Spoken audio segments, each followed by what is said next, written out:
ध्यान संध्या उपासना के क्रम में आज की ये 12वीं कक्षा है।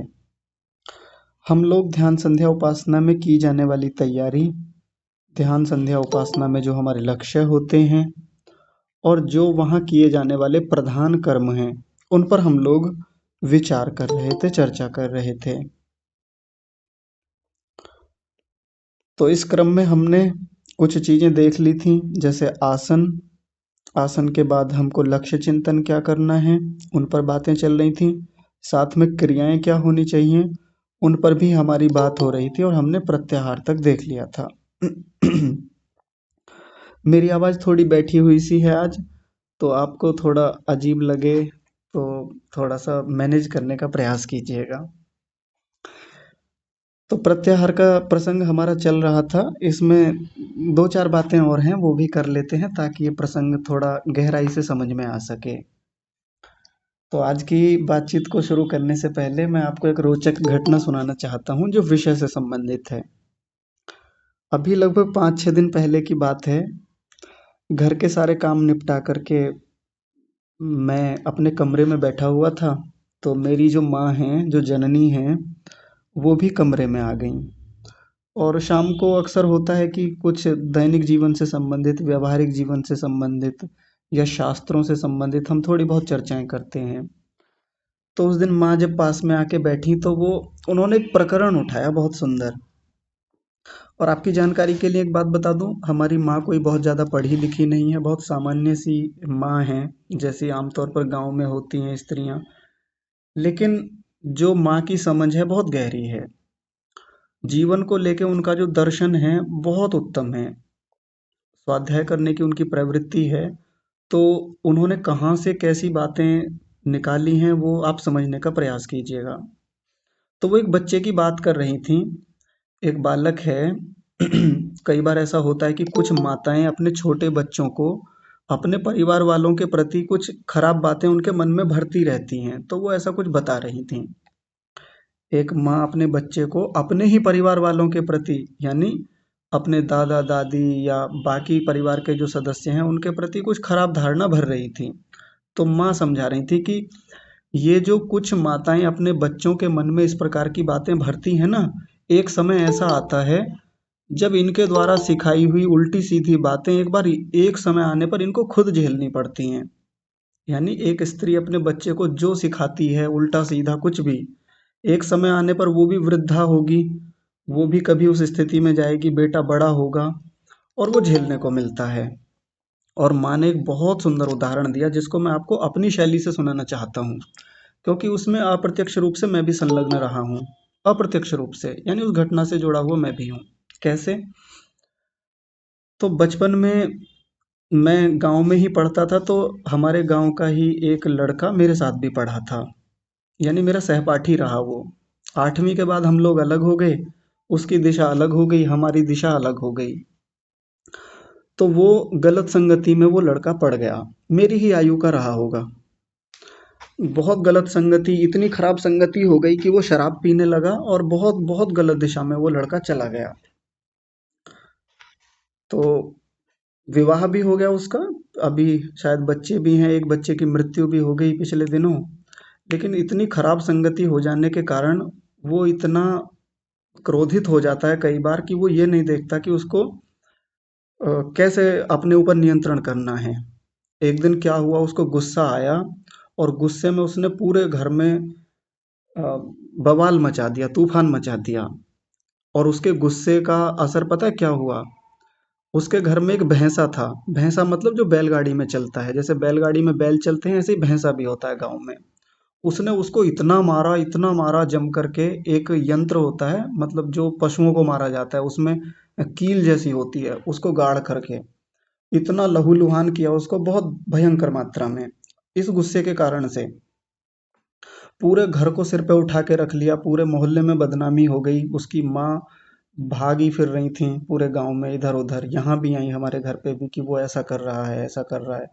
उसको रोकने के प्रयासों में लगी हुई थी, यानी परेशान थी उसकी माँ।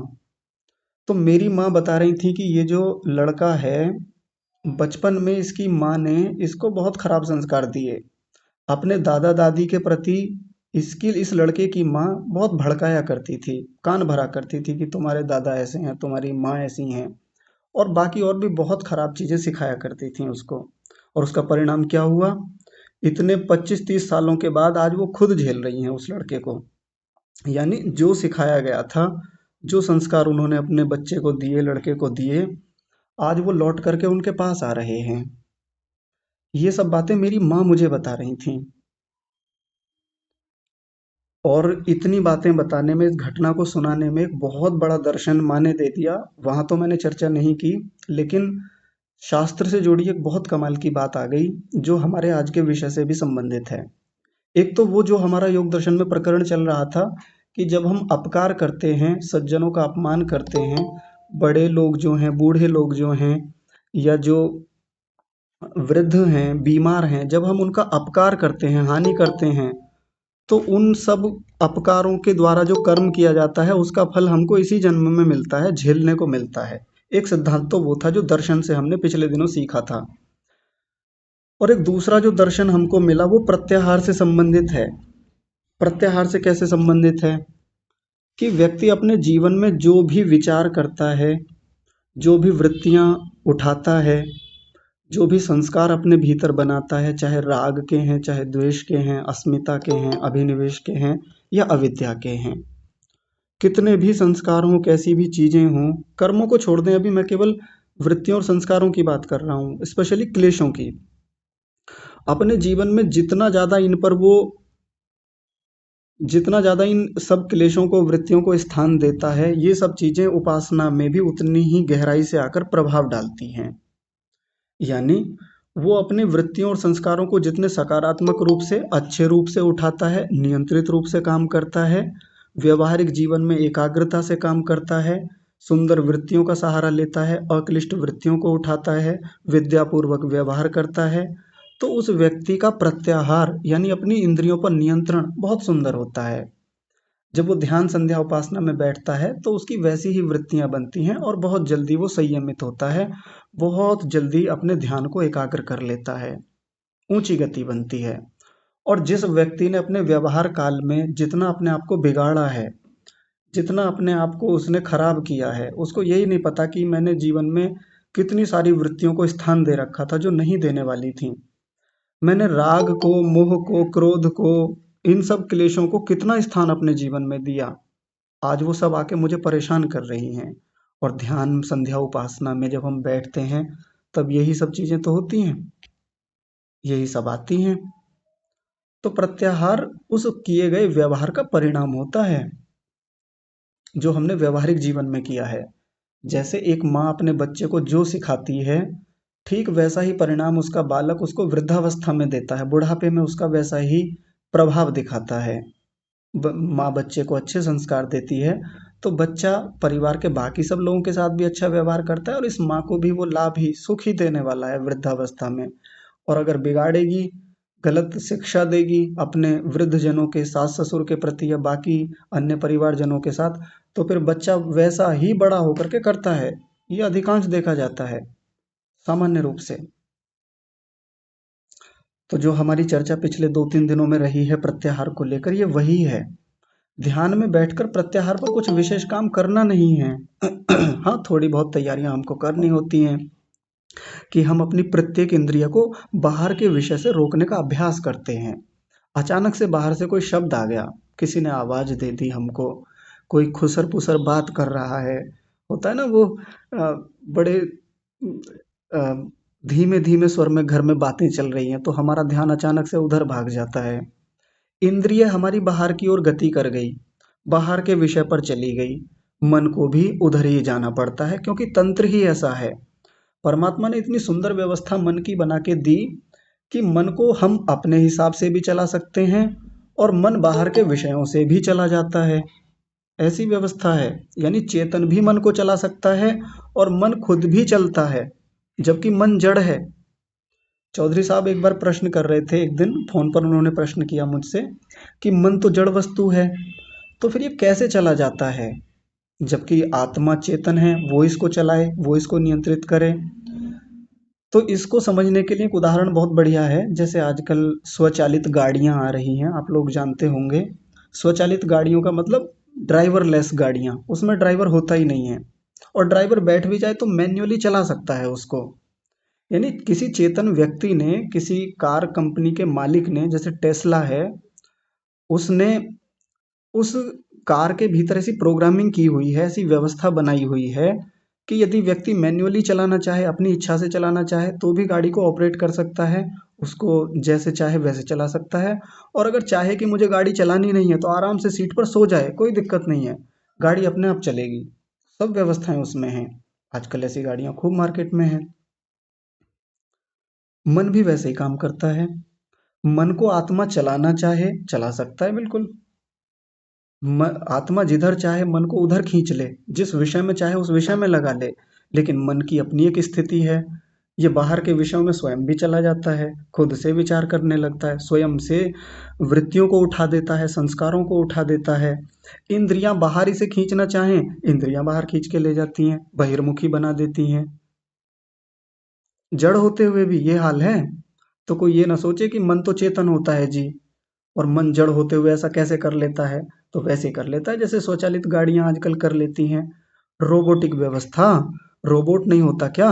रोबोट भी तो ऐसे ही करता है, वो चेतन थोड़ी ना होता है। चेतन ने उसके भीतर ऐसी प्रोग्रामिंग की हुई है, ऐसे एल्गोरिदम डाले होते हैं, ऐसा उसके भीतर सॉफ्टवेयर है, जिसके माध्यम से वो अपने काम खुद कर लेता है, बहुत सारी चीजें अपने साथ खुद करता है वो।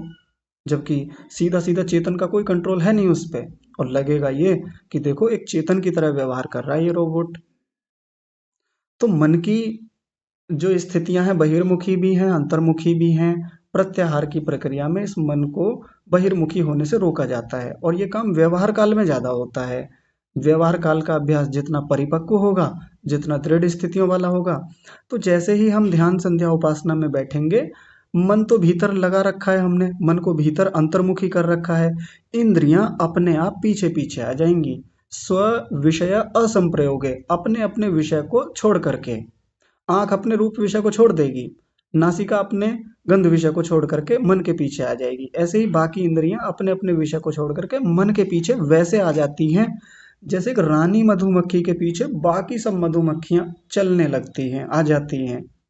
उदाहरण दिया योग दर्शन में महर्षि व्यास जी ने। रानी मक्खी होती है ना, कभी आपने कभी छत्ता देखा हो, बड़े बड़े छत्ते होते हैं, गांव में मिल जाते हैं, या जो लोग फार्म रखते हैं, मधुमक्खियां पालन करते हैं, वहां भी ये होता है, एक बड़ी मोटी मक्खी।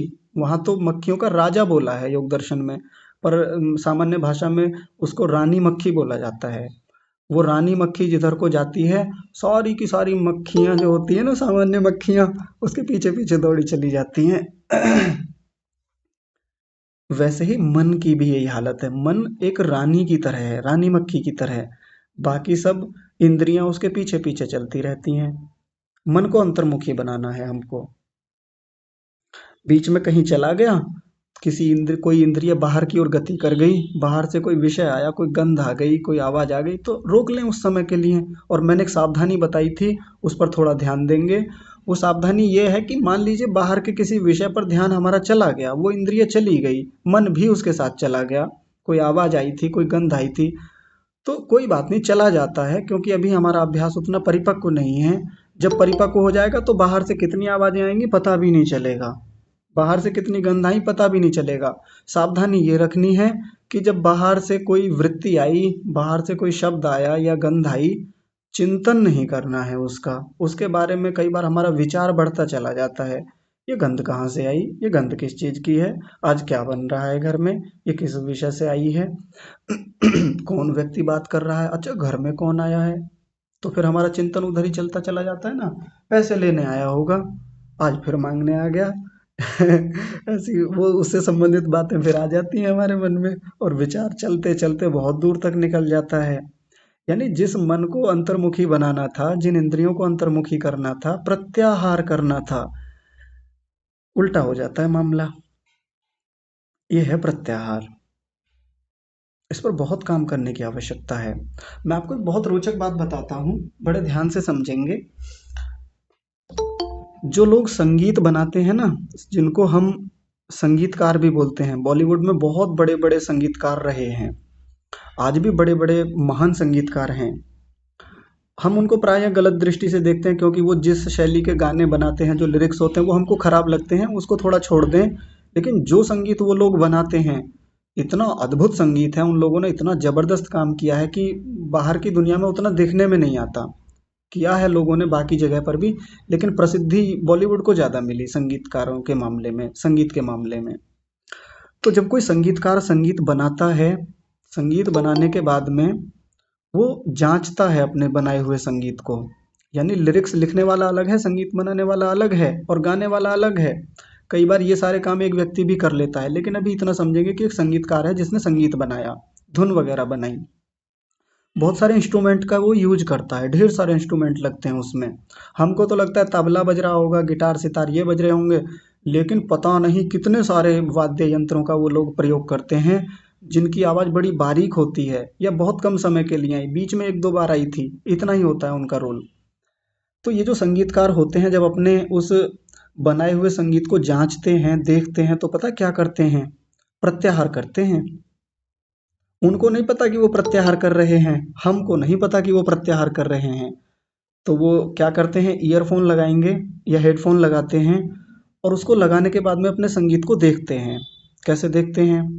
तो उसमें अलग-अलग प्रकार के जो वाद्य यंत्रों से आवाज़ें आ रही हैं, जैसे ढोलक है, तबला है, उसकी आवाज़ तो स्थूल आवाज़ है, मोटी आवाज़ है, ये तो कोई भी पकड़ लेता है। उसके भीतर जो बारीक आवाज़ें हैं, जैसे कोई वाद्य यंत्र थोड़े समय के लिए आया था, कोई पायल जैसी बजाई थी, पायलें भी उसमें बजाते हैं बीच-बीच में, बहुत बारीक स्वर होता है। कई बार एक एब्रेसिव पेपर होता है, यानी जिसको हम रेगमाल बोलते हैं, जिससे लोहे को रगड़ा जाता है, वो भी होता है उसमें। और उसको रेगमाल तक का यूज़ किया जाता है संगीत में। और उसको कहाँ देना है, कितना आगे देना है, किस समय पर देना है, उसकी पिच कितनी रखनी है, हाई नोट्स रखने हैं, लो नोट्स रखने हैं, उनका सबका बड़ा बारीकी से ध्यान रखा जाता है और वो जाँचता है। और जिस समय वो केवल एक संगीत विषय पर ध्यान दे रहा होता है, एक इंस्ट्रूमेंट विशेष पर ध्यान दे रहा होता है, उस समय बाकी इंस्ट्रूमेंट्स की आवाज़ को वो क्या करता है, इग्नोर करता है। बाकी को वो सुनता ही नहीं है, जबकि साथ-साथ बज रहे हैं वो भी। इतनी बारीकी से एक व्यक्ति काम करता है अपने संगीत पे। कहने को गाना 3-4 मिनट का होता है, हम 3-4-5 मिनट के गाने को सुनते हैं, लेकिन उसको बनाने के पीछे उनकी कई बार महीनों की मेहनत होती है। महीनों तक कितनी बारीकी से वो उस चीज़ पर काम करते हैं। थोड़ा-सा भी स्वर से आगे-पीछे हो गया ना, रिकॉर्डिंग फिर से करेंगे, दूसरा टेक लेंगे, ऐसा उनका चलता है मामला। यानी जिन चीज़ों को हम सामान्य रूप से लेके छोड़ देते हैं, अबे गाना ही तो है, अरे कितना बढ़िया गाया है, अरे कितना घटिया गाया है, हम एक बार में ऐसे टिप्पणियाँ कर देते हैं। उस गाने में कितनी सूक्ष्मताएँ हैं, कितनी बारीकियाँ हैं, ये संगीत के जानकार लोग जानते हैं अच्छे से। आपने रियलिटी शोज़ देखे होंगे, सारेगामा वगैरह आते हैं ना, तो उसमें जब कोई कंटेस्टेंट बोलते हैं क्या होता है, वो जो प्रतिभागी होता है, जो अपना आकर के परफॉर्मेंस देता है, तो जब वो गाता है तो वहाँ 3-4 जज बैठे हुए होते हैं और बड़ी बारीकी से वो उसकी आवाज़ को जा कर के देखते हैं। कहाँ कितना उसने स्वर को ऊँचा किया, नीचा किया, आगे किया, पीछे किया, आवाज़ कितनी बैठी हुई थी, कितनी अच्छी आवाज़ थी या कहाँ उसने मुर्की ली थी। ये संगीत में बहुत सारी बारीक चीज़ें होती हैं। तो बाकी चीज़ों को इग्नोर करके जहाँ दर्शक तालियाँ बजा रहे थे, दर्शक बहुत कुछ कर रहे थे, दर्शक होते हैं ना वहाँ पे, श्रोता भी होते हैं वो सब, उनको उपेक्षित करके एक जज जो वहाँ बैठा हुआ होता है या वो सारे जज जो बैठे हुए होते हैं, कितनी बारीकी से एक-एक स्वर को पकड़ते हैं, प्रत्याहार कर रहे होते हैं।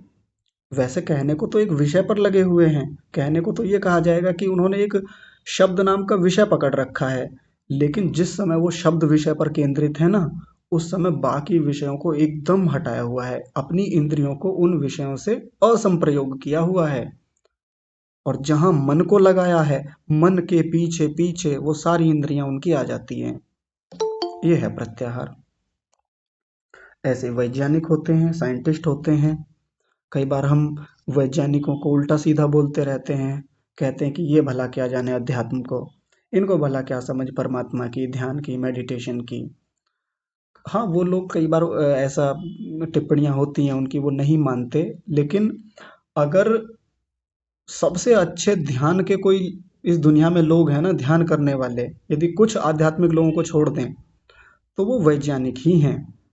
इतनी सूक्ष्मता में जाकर के गहरे अनुप्रयोग करना, एक्सपेरिमेंट करना, ये सामान्य बात नहीं होती। वो लोग कितना प्रत्याहार का अभ्यास करते होंगे, आप कल्पना नहीं कर सकते।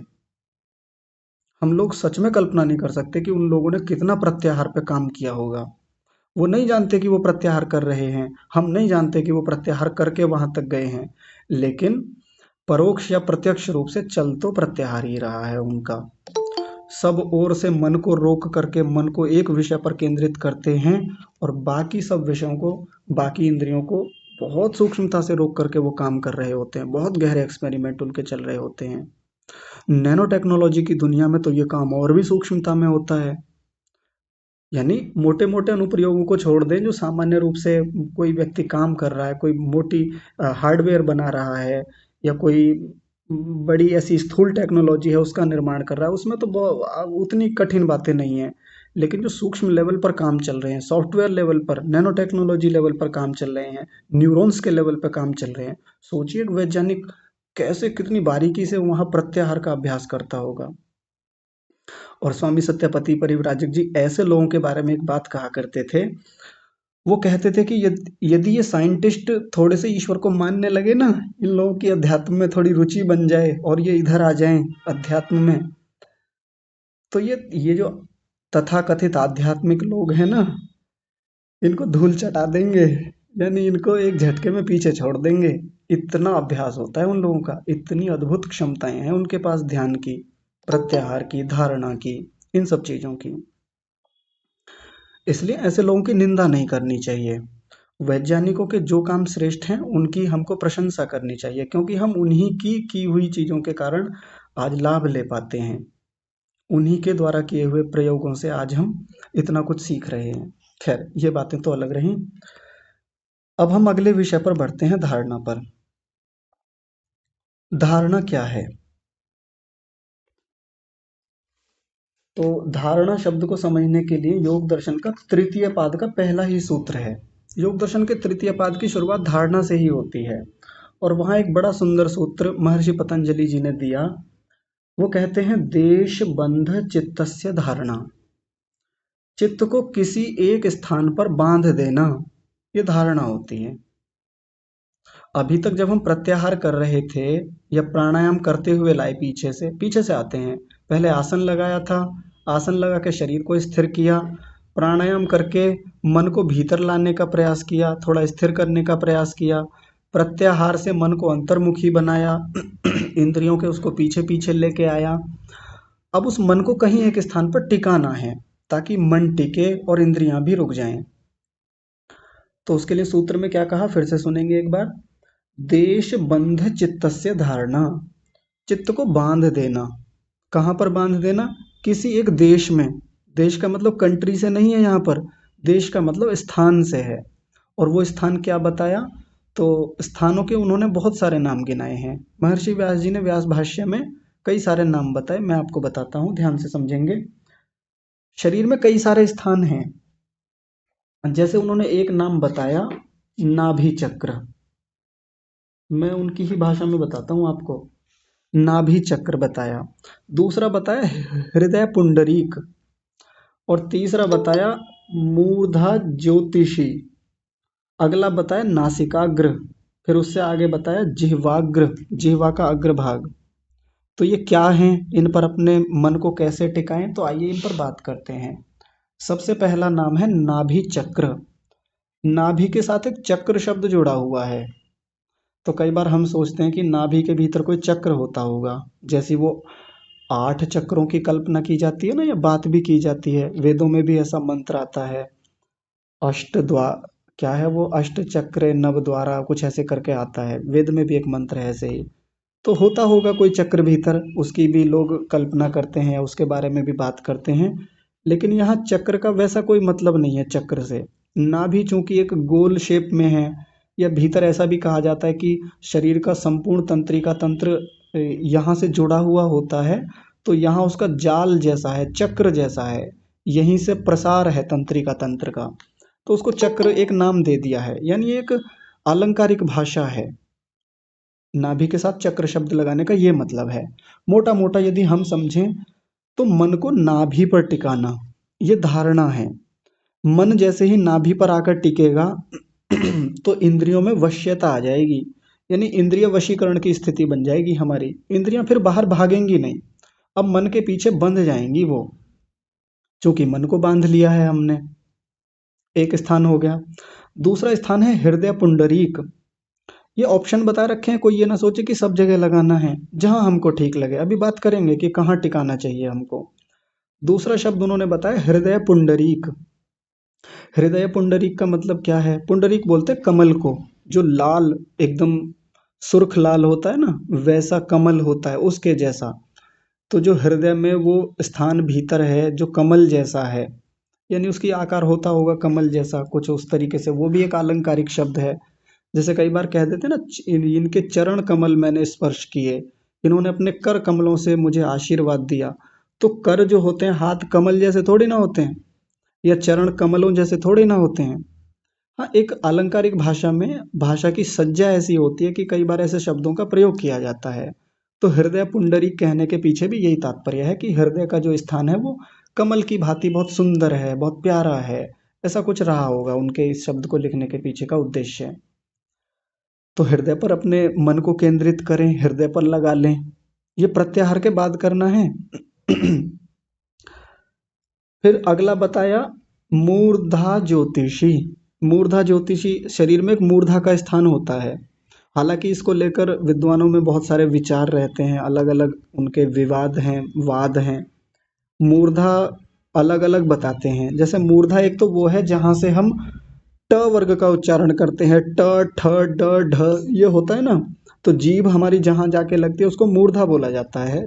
ऊपर जब जीवा ऊपर जाके लगती है तो वो गड्ढा जैसा स्थान होता है ना, उसको भी कई बार मूर्धा कहा जाता है। और अंदर ही अंदर जाकर के ऊपर, आप छोटे बच्चों का देखते होंगे, कोई 1-2 साल का बच्चा है तो ऊपर मस्त खोपड़ी में बीचों बीच एक गड्ढा जैसा रहता है, और वो बड़ा कोमल रहता है उस समय, जब छोटे बच्चे का आपने देखा होगा, और वो हिलता भी है। अगर उसको पकड़ के देखें तो अंदर अंगुली हमारी थोड़ी सी अंदर चली जाती है उसमें, इतना नर्म कोमल होता है वो, है ना। उसको भी मूर्धा कहा जाता है, यानी अंदर का वो स्थान मूर्धा के रूप में बोला जाता है। और मूर्धा के साथ ज्योतिषी शब्द लगाया। ज्योतिषी का मतलब, चूंकि वो ज्ञान का केंद्र है, सारी शरीर की ज्ञानात्मक क्रियाएं यहाँ से संचालित होती हैं, ऐसा जानकार लोगों का कहना है।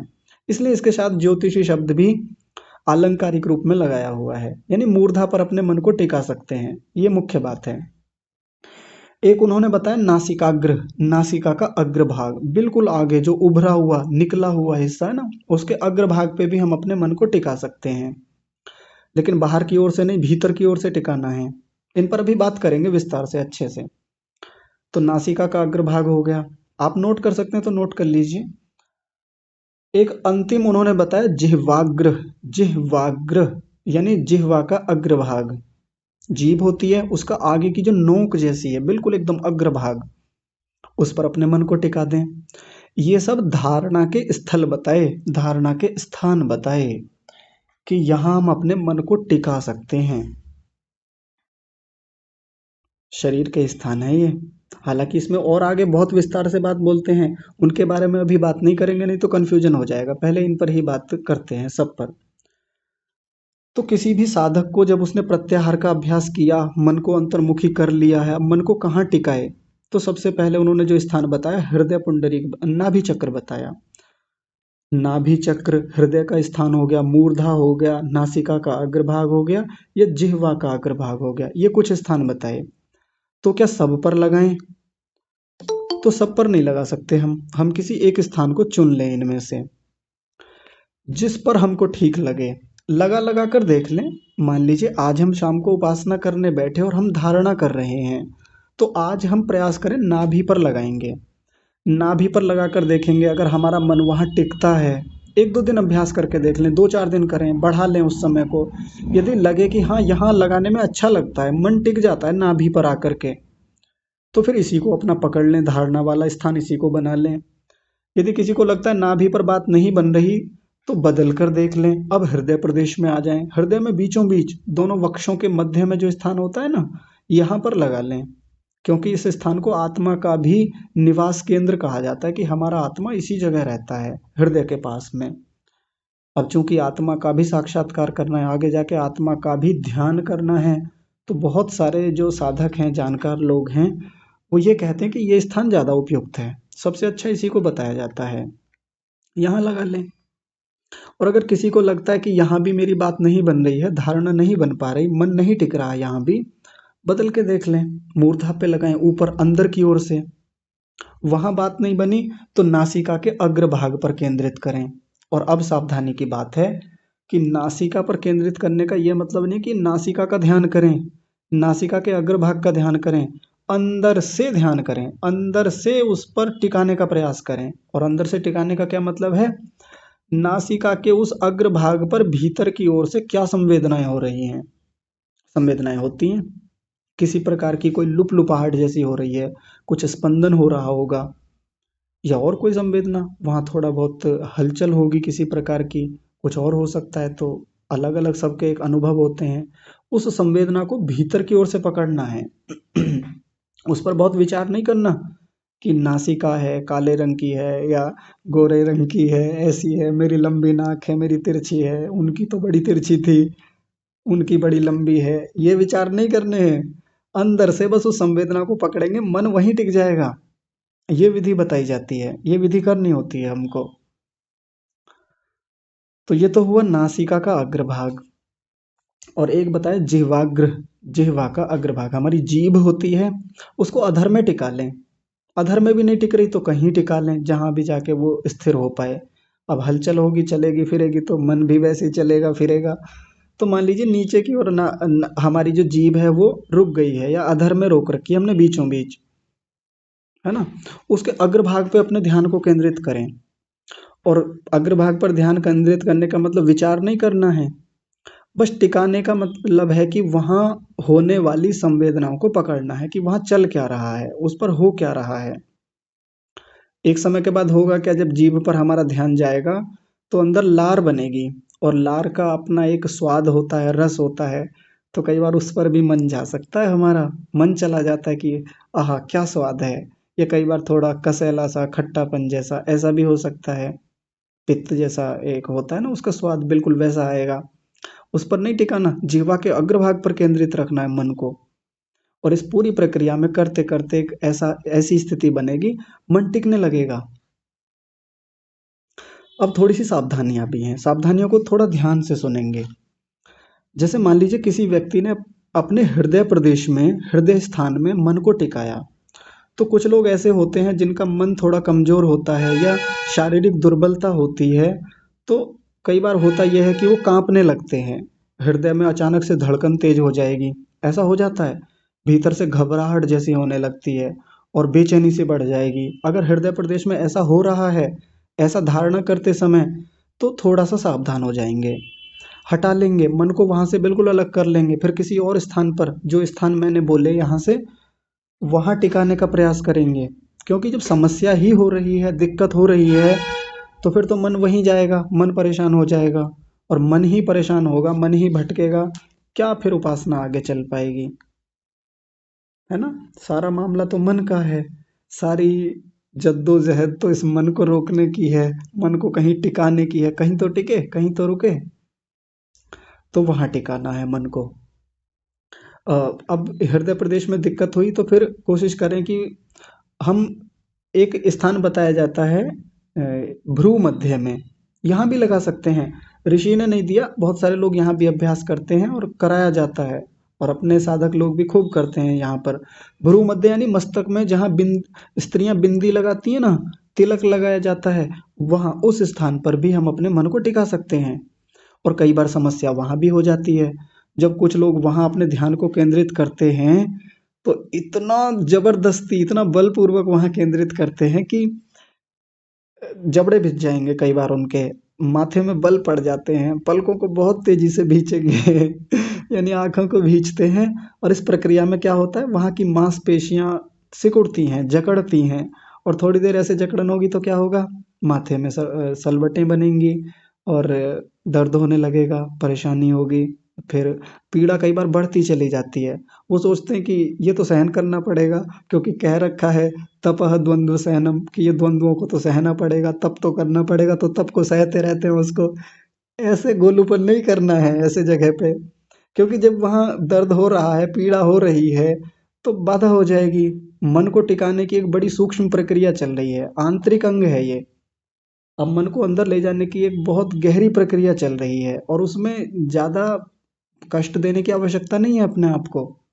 हटा लें वहाँ से मन को, वहाँ ना लगाएँ और किसी स्थान को चूज़ कर लें, देख लें, निश्चित कर लें कि हाँ, यहाँ करके देख लेते हैं, जहाँ जिसको ठीक लगे। तो नाभि वाला जो स्थान है ना, कुछ लोगों के लिए वो बड़ा अच्छा लगता है क्योंकि वहाँ वैसा कोई पीड़ा, कोई समस्या, कोई दर्द, ऐसा कुछ होने की संभावना नहीं रहती। पर वहाँ संवेदना पकड़ना बहुत मुश्किल काम है, वहाँ का चैलेंज अलग है। क्योंकि कुछ लोग जब अपने भ्रू मध्य में दोनों भौहों के बीच में जब ध्यान को लगाते हैं तो कई बार वहाँ संवेदनाएं जल्दी पकड़ में आ जाती हैं, है ना? कि वहाँ थोड़ी सी लुपलुपाहट जैसी महसूस हो रही थी आज तो, वहाँ अलग ही स्पंदन चल रहा था, वहाँ कुछ और महसूस हुआ, ज्योति जैसी प्रकट हो रही थी, विश्व का वा ज्योतिष्मति, है ना? ऐसा जल्दी पकड़ में आ जाता है। लेकिन जहाँ जल्दी पकड़ में आ रहा है तो वहाँ संभावना इस बात की भी है कि वहाँ पीड़ा हो सकती है हमको थोड़ी, वहाँ दर्द भी हो सकता है। तो ये धीरे-धीरे करने का प्रयास करना है। जल्दबाजी करेंगे तो यहाँ संभावनाएँ इस बात की ज़्यादा हैं कि समस्याएँ हो सकती हैं। वो कैसे?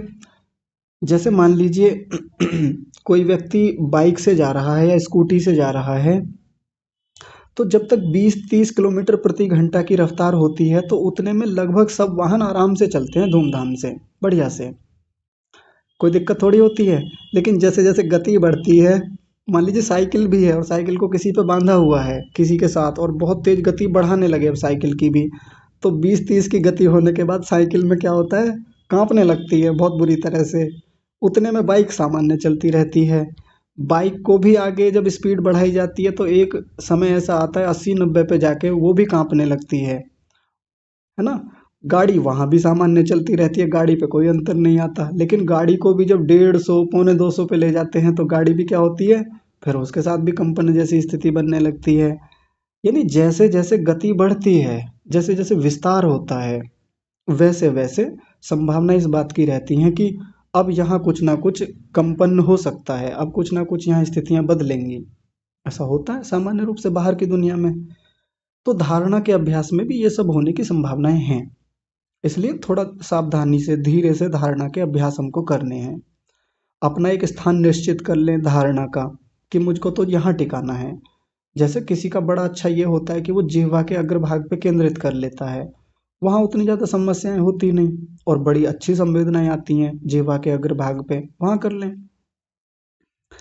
ऐसा धारणा करने से मन बंधता है, मन का बंधन हो जाता है और इस मन के बंधन होने से इंद्रियां उसके पीछे आती हैं, इंद्रियां भी बंध जाती हैं, इंद्रियों पर वशीकरण होने लगता है। ये हो गई धारणा की विधि। आप लोग इस धारणा पर विचार कीजिएगा और विचार करने के साथ साथ इसका अभ्यास भी कीजिएगा।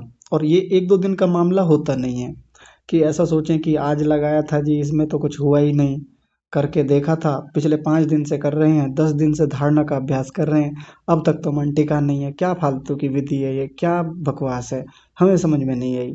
ऐसा हो सकता है, कोई कह सकते हैं, किसी का ऐसा अनुभव हो सकता है। लेकिन एक बात विचार पूर्वक ध्यान रखें, बहुत सावधानी से ध्यान रखें, हमने मन को बिगाड़ने में, हमने मन को खराब करने में, मन को चंचल करने में, वृत्तियों को बिगाड़ने में, संस्कारों को बिगाड़ने में वर्षों लगाए हैं, वर्षों छोड़िए जन्मों लगाए हैं। और हम सोच रहे हैं 2 दिन में ध्यान टिक जाए, 2 दिन में मन लग जाए, ऐसे थोड़ी ना होता है।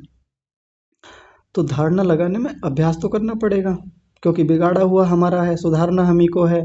नहीं सुधारेंगे तो बहुत सारी चीज़ें हमारी प्रतीक्षा कर ही रही हैं। यानी बहुत सारे जन्म अगले, बहुत सारी योनियाँ हमारी प्रतीक्षा में रत हैं। आइए भोगने के लिए तैयार रहिए। करना हम ही को है और ये ही विधि है। नान्यः पंथा विद्यते यनाय। इसके अलावा और कोई रास्ता भी नहीं है। वेद स्वयं कहता है, मैं नहीं कह रहा हूँ। ठीक है जी, तो आज की बातचीत को यही विराम देते हैं। आप सबका हृदय से बहुत सारा धन्यवाद जुड़े रहने के लिए। और सर्वदृष्टा सर्वज्ञ परमेश्वर का तो अनंत आभार है, जिन्होंने इतना सुंदर विज्ञान, इतनी उत्तम व्यवस्थाएं, इतनी सरल व्यवस्थाएं हमको ऐसे ही मुफ्त में दे दी, निःशुल्क दे दी, ऐसे परमात्मा का तो विशेष धन्यवाद है। आज की कक्षा को यहीं विराम। आप सबको सादर प्रणाम। ओम।